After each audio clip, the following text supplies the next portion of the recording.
प्यारे मित्रों, आज हम प्रश्न पे चर्चा करेंगे, जिसमें पहला प्रश्न है। आप कहते हैं कि आप जादूगर नहीं हैं, पर आप मुझे सबसे बड़े जादूगर लगते हैं। आपने तो हमें चमत्कार ही चमत्कार दिखाया। जब सुबह उठता हूं और शाम सोने तक चमत्कार ही चमत्कार दिखता है। बहुत अच्छा है, कम से कम आपका नजरिया तो बदला। अगर हम देखें तो हमारे जीवन में चमत्कार ही चमत्कार है। अपने शरीर को ले लें, आप देखते हो भोजन से ब्लड बन जाता है।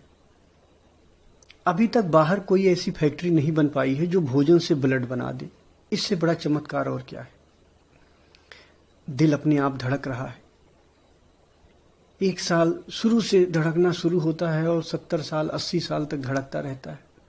शरीर में इतनी जटिल प्रक्रिया होती है। ये सब चल रहा है हमारे शरीर के भीतर। सांस चल रही है, अपने आप चल रही है। अगर परमात्मा ये कह दे कि नहीं ठीक है, आज सांस की जिम्मेदारी मैं तुम्हें देता हूं, तो कोई बचेगा ही ना। क्योंकि हमारी भूलने की आदत है कि हम तो भूल ही जाएंगे, लेकिन हम सो जाते हैं फिर भी वो सांस चलती रहती है। ये चमत्कार नहीं तो और क्या है, सबसे बड़ा चमत्कार है। आप बाहर देखो, एक छोटा सा बीज इतना बड़ा पौधा बन जाता है। सबसे बड़ा चमत्कार है। पक्षियों की चहचहाहट, फूलों का खिलना, बारिश का होना, ये सब चमत्कार ही चमत्कार है। इस पृथ्वी पे परमात्मा हमारे चारों तरफ चमत्कार बिखेरा है, लेकिन इसे देखने के लिए हमारी दिव्य आंखें होनी चाहिए। यहां आप क्या करते हो, कुछ ऐसे चमत्कार की उम्मीद करते हो जो बड़ा ही अजीब होता है। आप सोचते हो कोई बाबा आपके बारे में बता दे, ये सबसे बड़ा चमत्कार आपको लगता है। बाबा क्या बता देगा? बाबा ये बता देगा, कुछ भी बताएगा, तो इससे आपको ये तो नहीं पता चल पाएगा ना कि मैं कौन हूं। बाबा क्या बताएगा? अच्छा, बाबा भी कुछ ऐसे होते हैं कि वो कुछ ऐसे शब्द होते हैं जो बताते हैं वो सही ही लगता है। अब जैसे मान लो आपने किसी से पूछा कि बाबा मेरे बारे में कुछ बताओ, तो बाबा क्या बताएगा? कुछ शब्द ऐसे बता देते हैं कि जिसे आप इनकार नहीं कर सकते हो। जैसे बाबा बता दिया कि आप दिल के बहुत अच्छे हो, पर लोग आपको समझ नहीं पाते हैं। अब आप कहोगे यार ये बात तो सही है, मैं दिल का बहुत अच्छा हूं, कौन कहेगा नहीं हूं।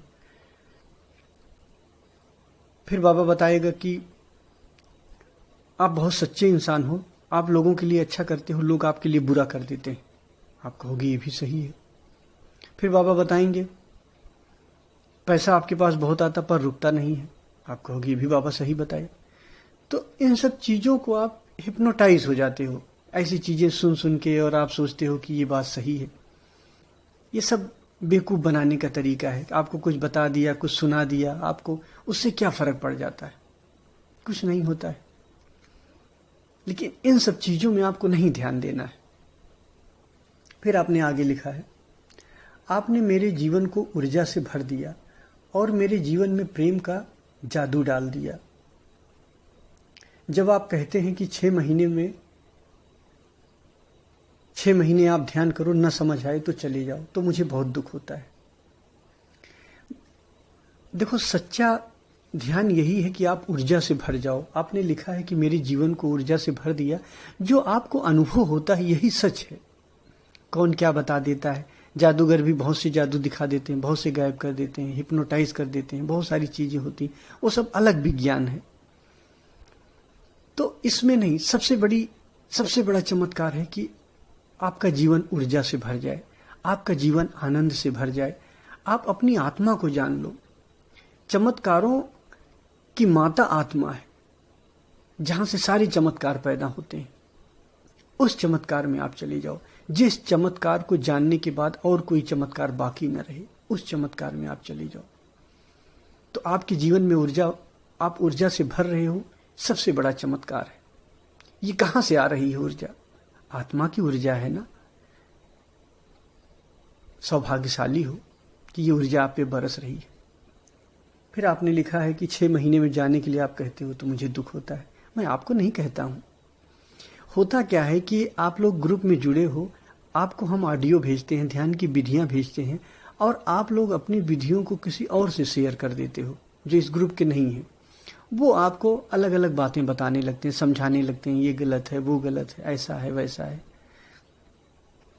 तो मैं उनके लिए कहता हूं जो उनकी बातों में आ जाते हैं, जो अपना तो डिस्टर्ब करते हैं, खास तौर पे दूसरों का भी डिस्टर्ब करते हैं। आपको आनंद आ रहा, आपकी ऊर्जा बढ़ रही, आप रुको, आप ध्यान करो। आपके लिए ही तो मैं बोल रहा हूं। अगला प्रश्न, कभी कभी मुझे कुछ होने वाली घटनाओं का पहले ही पता चल जाता है। जब से हम आपका ध्यान कर रहे हैं, करीब 4 महीने से हम आपका ध्यान कर रहे हैं, पिछले 2 महीनों से मेरे साथ ऐसी घटना होती है कि कभी कभी कुछ होने वाली घटनाओं का मुझे पता चल जाता है। क्या ये मेरा वहम है या सत्य है? कृपया मार्गदर्शन करें।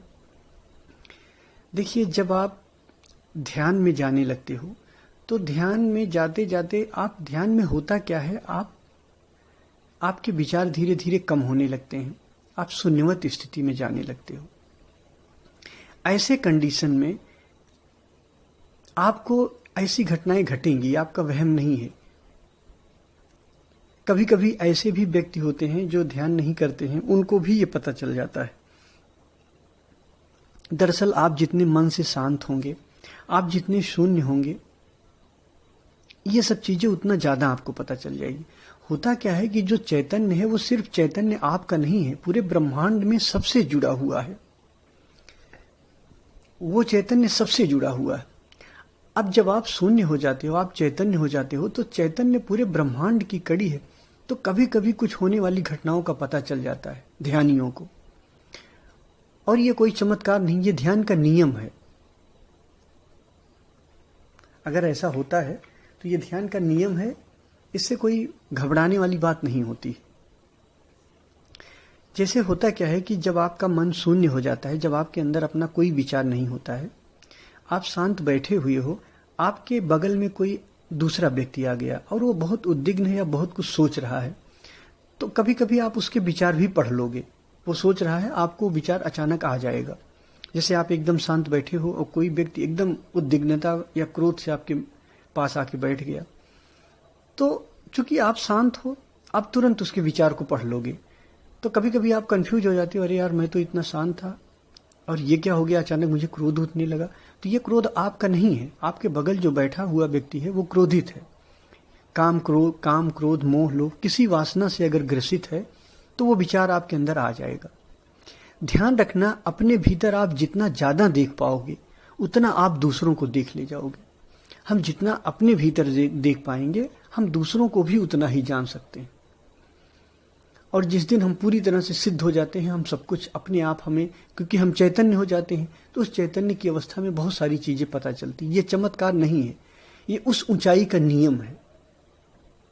आपने पढ़ा होगा, कभी आप पढ़िएगा यूट्यूब वगैरह पे, टेलीपैथी होती है। टेलीपैथी में यही होता है, एक साइंस होता है कि दूसरों के विचार को पढ़ लेना, दूसरों को भाव को पढ़ लेना।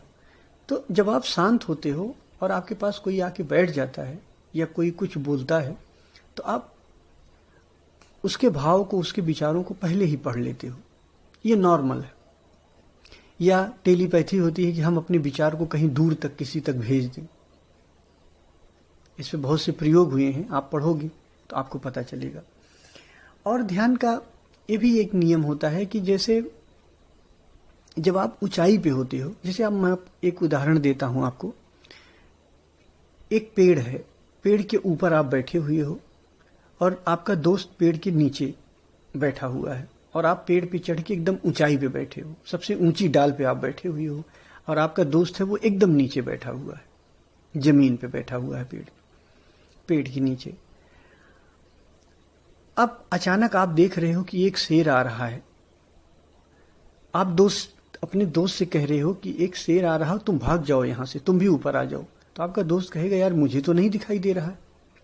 अब उसकी बात भी सत्य है, क्योंकि वो नीचे जमीन पे बैठा है। जमीन पे बैठने से उसकी लिमिट बहुत कम है, उसकी देखने का जो रेंज है वो बहुत कम है। लेकिन आपके देखने का रेंज बहुत ज्यादा है। क्यों? क्योंकि आप पेड़ पर बैठे हुए हो। तो आपका नीचे बैठा हुआ दोस्त ये कह सकता है, यार तुम्हारे अंदर तो बहुत बड़ा चमत्कार है, तुम तो चमत्कारी हो, तुम दूर की चीजें कैसे देख लेते हो। तो आपका दोस्त ये कहेगा कि ये कोई चमत्कार नहीं, मैं ऊंचाई पे हूं। ऐसे जब आप ध्यान में ऊंचाई पे होते हो, आपके विचार शून्य हो जाते हैं, तो बहुत सी सारी चीजें आपको पता चलने लगती हैं जो नॉर्मल है, वो ध्यान के नियम है, वो कोई चमत्कार उसको मैं नहीं मानता हूं। आप ऊंचाई पे हो तो बहुत सारी चीजें आपको पता चल जाती हैं। तो कभी कभी ध्यान करने के दौरान आपको होने वाली घटनाओं का पता चल जाए, या अचानक किसी के मन में क्या ख्याल है वो आप जान लो, तो ये नॉर्मल चीजें हैं। ऐसा अगर होता है तो शुभ है, बट इस पे बहुत ज्यादा ध्यान ना दो, इस सब के चक्कर में बहुत ज्यादा ना पड़ो। आप सिर्फ और सिर्फ अपना ध्यान करो। आपको सजग रहना है, सजगता बनाए रखो। जब तक मंजिल ना आ जाए तब तक रुको मत, तभी आप सक्सेस होगे। नहीं तो आप कहीं बैठ गए किसी चमत्कार को लेके, तो आप जिंदगी भर वहीं बैठे रह जाओगे। तो ये ध्यान रखना है आपको। और ध्यान रखना, अपने भीतर आप जितना देख सकते हो, आप उतना दूसरों के भीतर भी देख सकते हो। जब आपका मन, आप अपने मन को पूरी तरह से देख लेते हो, तो आप दूसरों के मन को भी जान जाते हो। सबका मन एक जैसा ही होता है, मन का स्वाद एक जैसा है, थोड़ा सा परिवर्तन थोड़ा थोड़ा होता है, वो आप जान लेते हो। बट इस सब में चीजों में आपको नहीं ध्यान देना है। जब आप वहां पे आओगे तो जो घटेगा उसको देख लेना। अगला प्रश्न, गुरुदेव आप कहते हैं जब ध्यान करोगे तो शुभ रहेगा और अशुभ चला जाएगा। करीब 20 सालों से मैं अल्कोहल और मांसाहार का सेवन कर रहा था। पिछले 3 महीनों से मैं आपका ध्यान कर रहा हूं, पर अचानक मेरी इच्छा न तो अल्कोहल लेने की होती है और न ही मांसाहार लेने की होती है। हाँ, मांसाहार लेने की होती है। तो क्या मांसाहार लेना बुरा है? क्या साधक को मांसाहार नहीं लेना चाहिए? क्योंकि आपने कहा जो अशुभ है वो छूट जाएगा, और ये मुझसे छूट रहा है। देखो, बिल्कुल सही बात है। जब आप ध्यान करोगे तो ध्यान के दौरान, देखो, मैं अपने साधक को कोई नियम नहीं बताता हूं।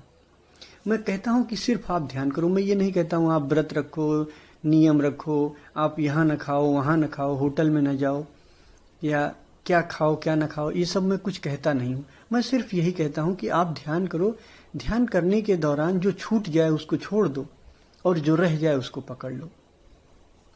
अगर आपका मांसाहार और अल्कोहल छूट रहा है, तो कहीं ना कहीं ये शुभ नहीं था, इसीलिए छूट रहा है। दरअसल अल्कोहल जो होता है, आपने देखा होगा कि सभी धर्म, चाहे हिंदू धर्म हो, चाहे ईसाई क्रिश्चियनिटी हो, चाहे मुस्लिम धर्म हो, चाहे जो धर्म हो, सभी ने अल्कोहल को मना किया कि अल्कोहल नहीं लेना चाहिए। आपको पता है कभी ऐसा क्यों कहा? इसलिए कहा गया क्योंकि अल्कोहल तमस को बढ़ाता है।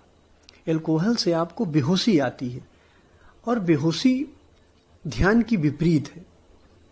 कोई भी वो चीज नहीं लेनी चाहिए जो ध्यान से उल्टा आपको ले जाए। आप ध्यान में होश बढ़ाने का प्रयास करते हो, और अल्कोहल क्या करता है? आपको बेहोश करता है। इसलिए अल्कोहल के लिए सभी धर्मों ने अपवाद रूप से, निरपवाद रूप से सभी धर्मों ने मना किया है। अल्कोहल नहीं लेना चाहिए। क्यों? क्योंकि अल्कोहल से आप बेहोश होगे, और जब आप बेहोश होगे तो ये तो ध्यान का उल्टा हो जाएगा। आप तो मनुष्य के लेवल से भी नीचे गिर जाओगे। यहां मनुष्य के लेवल से ऊपर उठना है आपको। और रही बात दूसरी चीज, मांसाहार। मांसाहार 2 वजहों से बुरा है। साधक को मांसाहार नहीं लेना चाहिए, क्योंकि एक मैं इसका वैज्ञानिक कारण बताता हूं। जब किसी जानवर को मारा जाता है तो जो उसकी पीड़ा होती है उसके शरीर में आ जाती है। मैंने आपको पहले भी बताया था कि जो शरीर है वो साइकोसोमैटिक है। जानवर में बोधमय शरीर नहीं होता, मनोमय शरीर होता है और स्थूलमय शरीर होता है। स्थूलमय शरीर और मनोमय शरीर दोनों एक होता है। मन में जो चीज आएगी वो स्थूल शरीर में आ जाती है। तो जब हम किसी जानवर को काटते हैं, उसकी क्षति पहुंचाते हैं, उसको मारते हैं, तो जब उसको मारने के दौरान जो उसकी छटपटाहट होती है, उसके अंदर जो पीड़ा होती है, वो पीड़ा उसके शरीर में व्याप्त हो जाती है।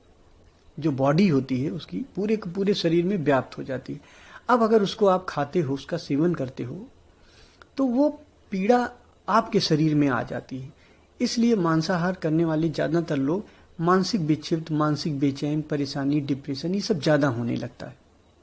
शरीर के लेवल पे उनका यूरिक एसिड बढ़ जाता है, गठिया होने लगती है, जॉइंट्स पेन होने लगता है, ये सब सारी चीजें होने लगती हैं। आप यहां पूछ सकते हो कि पौधे भी जीवंत होते हैं, तो पौधों को हम मारते हैं या उनको खाते हैं तो ऐसा नहीं होता। ऐसा नहीं होता, क्योंकि पौधों के अंदर आप फल फूल सब्जी ये सब खाते हो, पौधों में तंत्रिका तंत्र, नर्वस सिस्टम नहीं डेवलप होता है, उसमें नर्वस सिस्टम नहीं होता है। जब आप पौधों को काटते हो, खाते हो, तो चूंकि तंत्रिका तंत्र नहीं होता है तो उनके अंदर छटपटाहट नहीं होती है, वो पीड़ा नहीं होती है जो पीड़ा जानवर के अंदर होती है।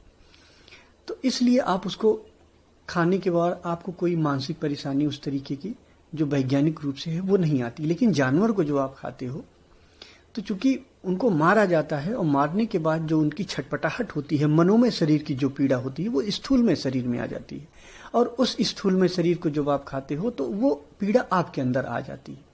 तो अनावश्यक ही आप पीड़ित, परेशान और ये सब आप रह सकते हो। और दूसरा कारण है कि जैसे हमें अपने जीवन से प्यार है, वैसे जानवर को भी अपने जीवन से प्यार है, वो भी तो मरना नहीं चाह रहा था ना। तो हम अपना पेट भरने के लिए किसी का जीवन नष्ट करने का कारण क्यों बने? अगर मुझे अपने जीवन से प्रेम है तो उसको भी अपने जीवन से प्रेम है ना। तो हम अपनी क्षुधा मिटाने के लिए, अपना भोजन, अपना पेट भरने के लिए उसके मौत का कारण बन जाते हैं। हमारा जीवन प्यारा है तो उसके लिए उसका भी जीवन प्यारा है, और प्रभु ने इतना सुंदर जीवन दिया है तो जीने दो उसको। और शाकाहार में जब इतनी अच्छी अच्छी चीजें अवेलेबल हैं तो मांसाहार क्यों करो? तो इसलिए मांसाहार नहीं करना चाहिए। लेकिन अगर आप करते हो और आपका अभी नहीं छूट रहा है तो छूट जाएगा, आप ध्यान करते रहोगे और आपका छूटता चला जाएगा। जो शुभ है वही रह जाएगा और अशुभ छूट जाएगा। तो ये ठीक है। आपने और देखा होगा कि भगवान बुद्ध ने अपने साधकों से कहा था कि जो जानवर अपनी मौत से मर जाए उन्हीं को आप खा सकते हो, उन्हीं का सेवन करो, किसी जानवर की हत्या करके उसको मत खाओ। इसीलिए कहा था, क्योंकि जब जानवरों की आप हत्या करते हो तो उसकी पीड़ा होती है, उसको आप हिंसा उसके साथ करते हो, उसकी पीड़ा होती है, उसकी पीड़ा उसके शरीर में व्याप्त हो जाती है, और वो आप जब उसके शरीर का आप सेवन करते हो तो वो पीड़ा फिर आपके अंदर आ जाती है। लेकिन अगर कोई जानवर अपनी मौत से मरता है तो उतनी पीड़ा नहीं होता जितनी उसको काटने पे, उसकी हिंसा करने पे उसको पीड़ा होती है। तो इसलिए भगवान बुद्ध ने भी कहा कि अगर हो सके तो जानवरों को मत खाओ। जब शाकाहार अवेलेबल है तो शाकाहार करो, बट अगर आपको खाना ही पड़े, आपको खाना ही अगर है, तो मरे हुए जानवरों को खाओ जो अपनी ही मौत से मरे हों। तो इसमें भी अब चालाकी, बौद्ध धर्म में भी चालाकी होने लगी कि बहुत से जानवरों को जब मांसाहार वो लोग करते हैं तो लिख देते हैं कि यहाँ मरे हुए जानवरों का मीट मिलता है, जबकि चाहे वो मार के ही रखे हों वहाँ। तो आप ध्यान करो, और ध्यान के दौरान जो आपसे छूटता जाए उसे छोड़ते जाओ, और जो रह जाए उसको पकड़ते जाओ, उसमें जीते चले जाओ। और कोई क्वेश्चन, प्रश्न होगा तो आप उसको डाल दीजिएगा। आप ध्यान करिए। धन्यवाद। प्यारे मित्रों, आज हम प्रश्न पे चर्चा करेंगे, जिसमें पहला प्रश्न है, आप कहते हैं कि आप जादूगर नहीं हैं, पर आप